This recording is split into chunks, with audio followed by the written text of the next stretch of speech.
So maybe just let's start with the injuries. It's the easiest one. Cheslin, what's the situation with him? Curti for those type of guys? Yeah, Willie's cleared, Cheslin's cleared. Edwell will have to manage this week. Makazolo will have to manage this week. But both stand a chance to be available against Ireland. Fourth, we have to manage this week. And then obviously the only other guy that won't be available who's training is Jasper. Out of the whole group, so it's those three. There's been a lot of talk, obviously, before this test. Well, if there's one team that's certainly got the upper hand, it just shows on paper that since 2016, I never want to make us the underdogs, and we don't want to be the underdogs, but when the stats is there, we haven't beaten them since 2016. Then just on the Simon Zebo thing, I mean, he messaged me. People who know Simon Zebo would know he's a joke. He's a joker, you know. Every chance he gets, he makes a joke or a little crack here and there. And he immediately messaged me and says, "Listen, that came out totally wrong. They totally didn't understand what I was trying to say." He apologized and said, "Must he go back on air and rectify it?" I said, "No, man. Let's spice it up. Let's keep it that way." Coach, next week the new rules come into full effect. You had a bit of a run this past week against Wales. What did you make of the new rules? No, it's not something big for us. You know, the scrum, I think there was 2 free kicks. I think we had 1 against us. So, you know, you just have to decide, are you going to slow that free kick down and kick it up and under, or if it's inside your 22, are you going to kick it out? Or are you actually going to keep that? Or when it's close to the goal line, are you actually now going to do a set move, the old school moves, if you understand what I'm saying. And then, you know, the point rule where the forwards must stand still, we've never actually done that where we advanced. It was only France that did that, so that's not a big change. Then, what's the other one? That's a big change. No. Yeah, the other one is the shot clock is now lineouts. They're pushing you. You know, at scrum time, they're making sure that you're quick in there. But all of that, you know, suits us. We still got a lot of scrums. We still got a lot of penalties. Lineouts is still important. Yeah, so we can't really moan about any of the laws. We understand. There was a few instances on, I wouldn't say foul play. I mean, what's his name, Canaan's was bad luck, but definitely a little bit reckless, you know. You can't just put your foot out there and hope he doesn't hit somebody's head. I think Bongi definitely also was lucky not to get a yellow card for when he went in there, when he made the tackle there. And then overall, I think we conceded 13 penalties, and on paper, Jaco Paper took it through all the penalties this morning, and there was definitely 7 or 8 that's avoidable. That wasn't accidents, that's stupidity from our side. So all in all, we're happy with the laws. So having played those new laws, you feel confident next week that you can have it under control, especially with Jaco Paper coming in and helping you guys? Yeah, he sits one-on-one with the players. With the captain was Peter Steff there, with Jesse was vice captain, and then, you know, with the wingers to talk to the touch judges or the ARs, the Edwell on the one side, and then the other wing on the other side, the props, how to communicate, those kind of things. So since the World Cup started, we've just changed our mind around, even though we're right, you know, that doesn't mean you can be disrespectful towards the referees and ARs and everybody, and I think that helped a lot. And having Paper in here now, we even more understand under how much pressure a referee is. He actually told us the other day they make 950 decisions during a game, or non-decisions, you know, not to make a decision. So to make maybe 20 mistakes in a game is not that bad. It's maybe still a. We as SA Rugby, or when one of us the director of SA Rugby, we have no control over what the franchises do, where they play players. We have a pony system which is players of national interest, which we contribute money to. When a player plays SA schools and he goes to a province and is in the under 20 setup, if he's good enough, he makes hopefully the previous year our SA schools team and then our junior Springboks team, and he goes into the academy.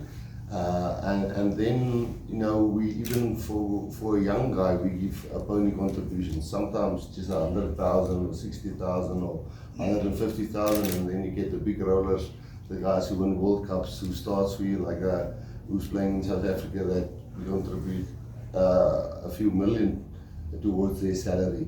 So Jan Hendrik Wessels was one that we earmarked through our EPD system since 2013 when we started.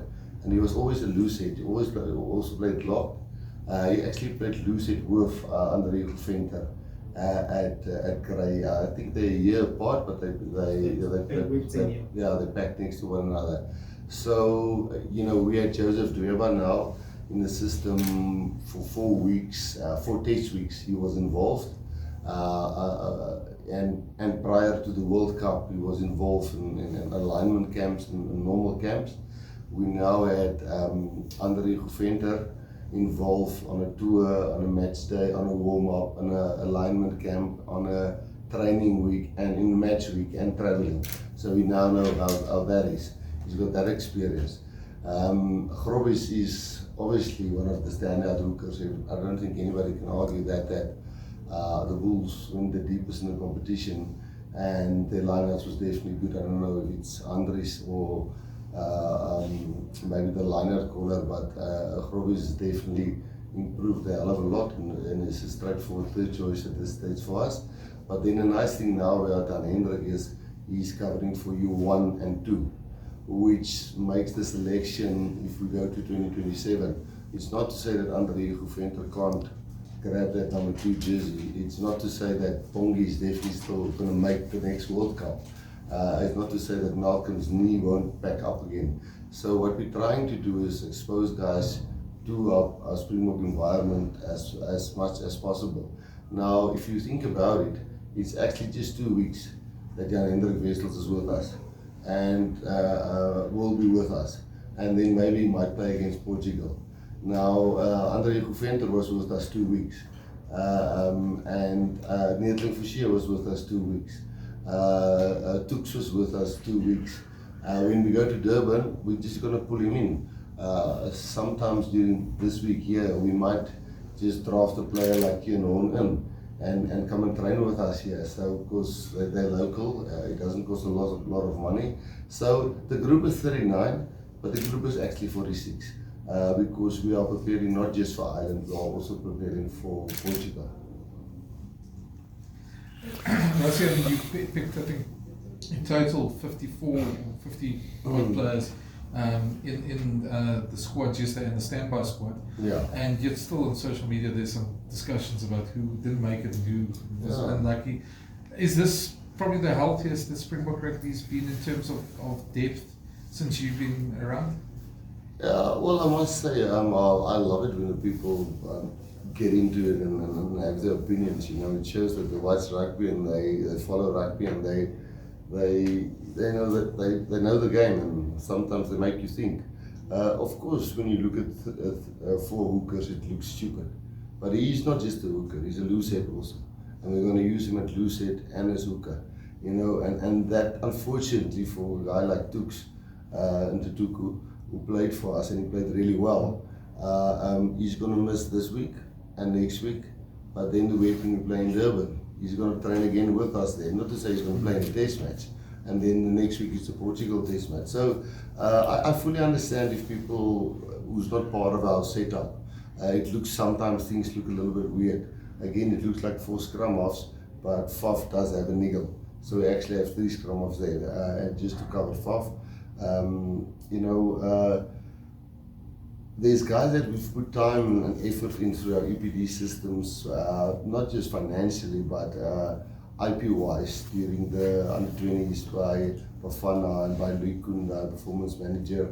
A guy like Sasha went on the SA side tour with us last year, just to get used to how we do things, how we operate, how we pick our team, how we have a half-time talk, how we, you know, just handle ourselves in public.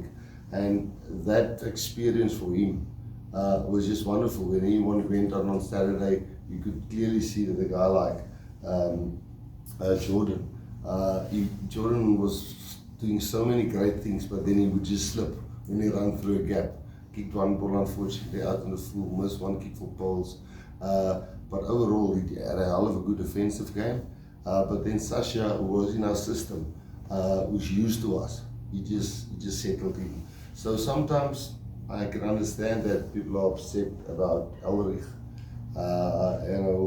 People, Jean-Luc, Siya Masuku, there's a lot, Ruben, Wilco, but all of these boys, hopefully if things goes well against Ireland, can maybe play against Portugal.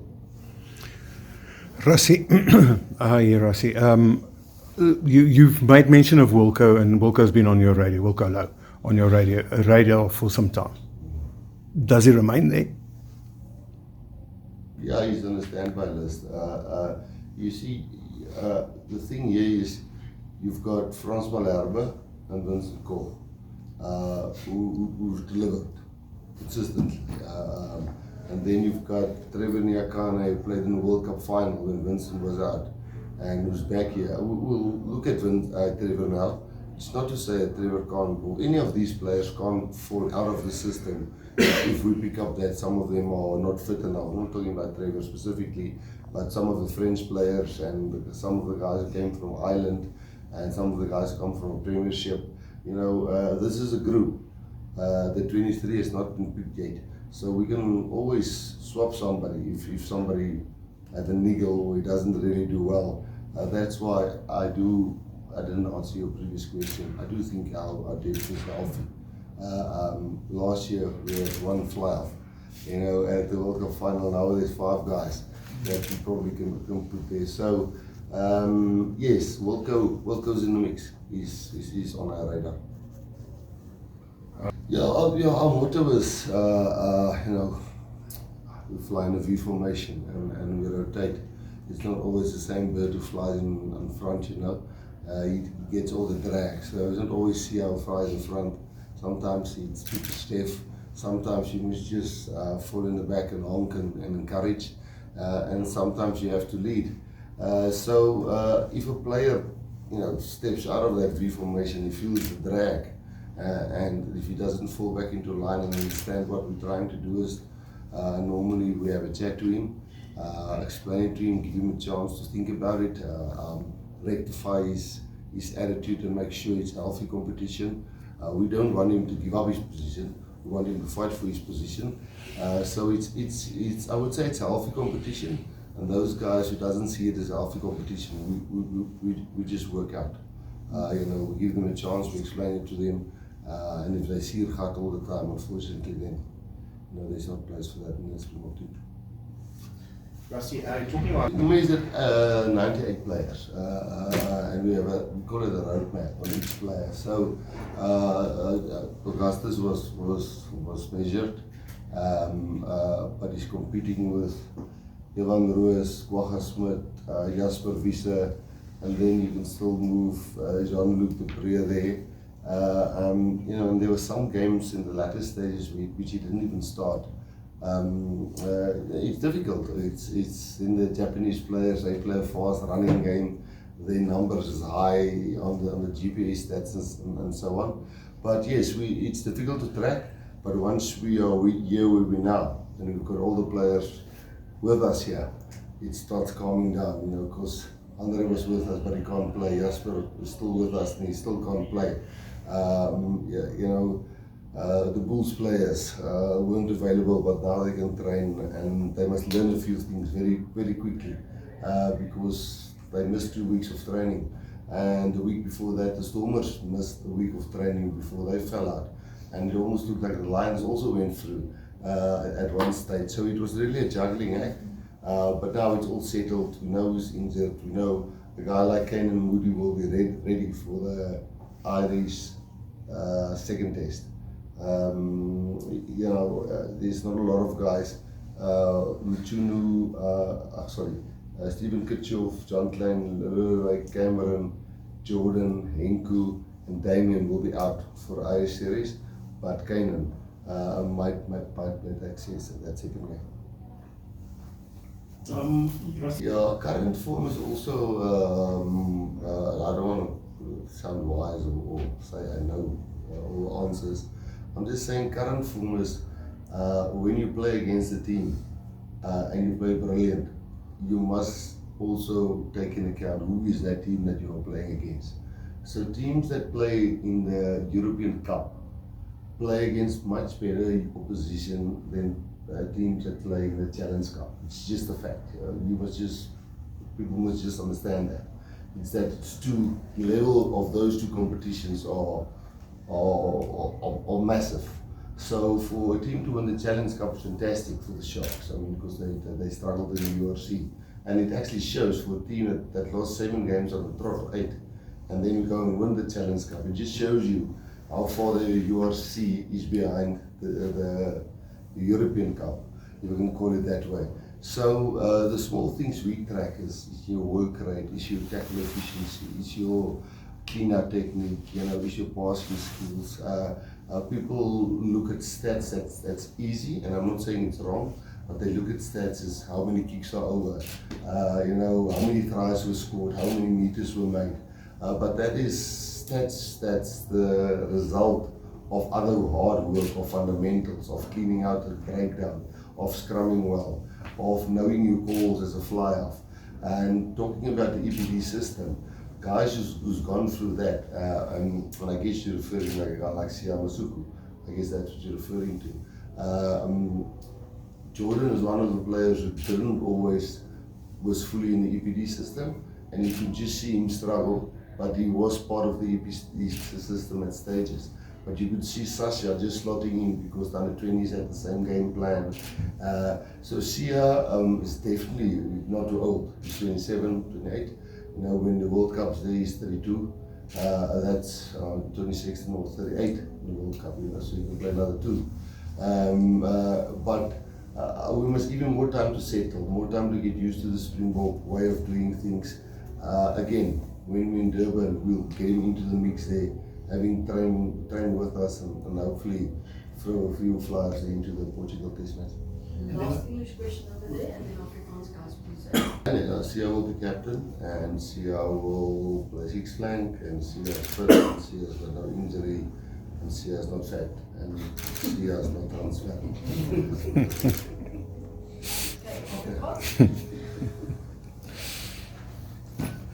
Okay, It's actually easy compared to 2019 because we didn't have a 2020, and now I've said this a lot.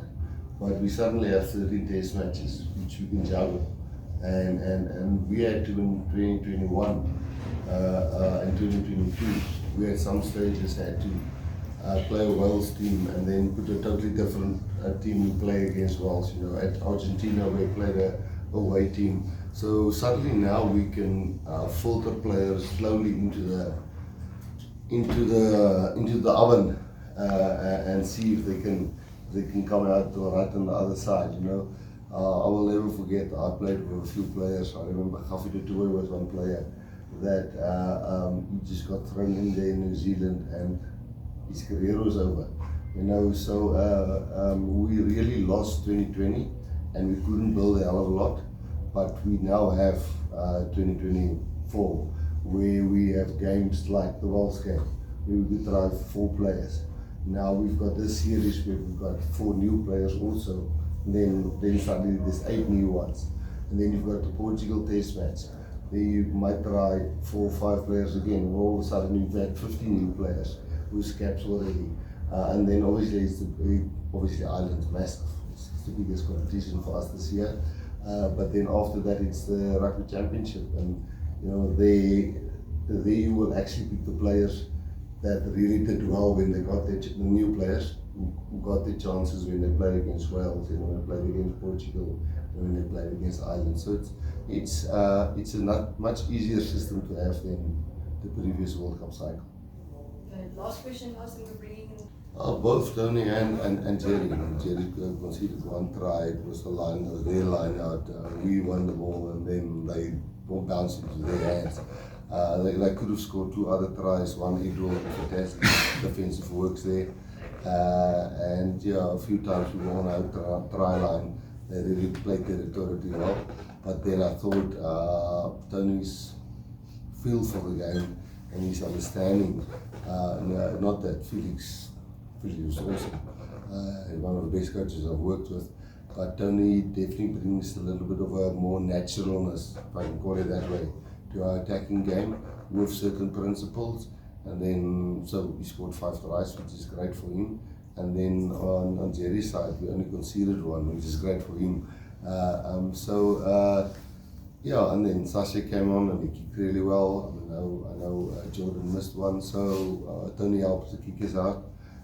Stocker does the off-the-ball work, he does really well. Dion did pretty well in his line-outs, the dance scrums went okay. Did I miss someone out? No, so overall I think everybody is pulling the weight.